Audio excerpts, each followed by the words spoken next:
Govinda Greens, premium and limited plots, prime location, destination that define your status in front of AIIMS. Govinda Green. Chhattisgarh में 15 नगरीय निकाय चुनाव की तारीखें घोषित हो गई। 20 दिसंबर को इन निकायों पर वोट पड़ेंगे और 23 दिसंबर को नतीजे आएंगे, काउंटिंग होगी। राज्य निर्वाचन आयुक्त ठाकुर राम सिंह ने आज एक प्रेस कॉन्फ्रेंस कर इस बाबत जानकारी दी। चुनाव कार्यक्रम जारी करने के साथ साथ संबंधित जिलों में आचार संहिता भी लागू हो गई है।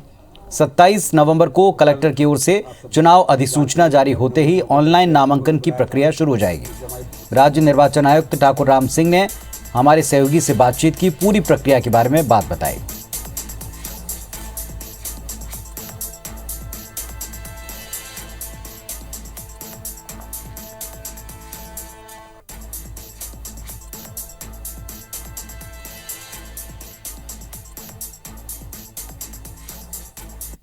करीब एक साल के इंतजार के बाद प्रदेश की 15 नगरीय निकाय चुनावों की तारीखों का ऐलान हो गया है। कार्यक्रम जारी हो गए हैं। राज्य निर्वाचन आयुक्त ने ये कार्यक्रम जारी किए और क्या कुछ तैयारी रहेगी और क्या कुछ अलग दिखेगा इस बार के चुनाव में, उन पर बातचीत करेंगे।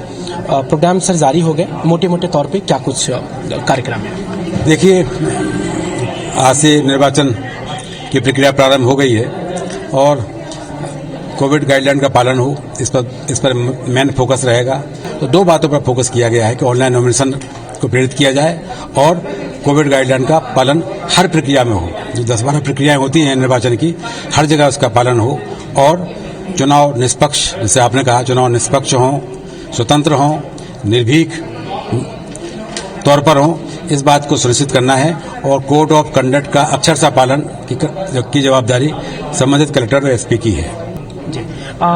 एक जो विशेष जोर पे रहता है कि आचार संहिता का पालन हो, न सिर्फ सरकारी स्तर पे बल्कि जो प्रतिनिधि लड़ रहे होते हैं चुनाव, वो भी चुनाव नियमों से इतर जाकर के लोग प्रलोभन ना दे सके, इस पे कोई विशेष नजर रखने की?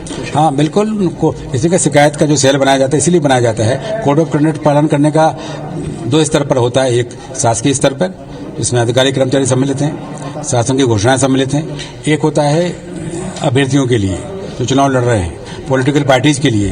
2 अलग अलग निर्देश भी हमारे आयोग द्वारा संकलित किए गए हैं, उनको हम जारी भी करते हैं और कैंडिडेट्स को देते भी हैं कि आपको इन प्रक्रियाओं का पालन करना है।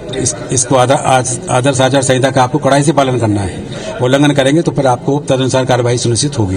ये जारी कार्यक्रम है और इस जारी कार्यक्रम के तहत ही करीब 1 महीने से ज्यादा का समय रहेगा।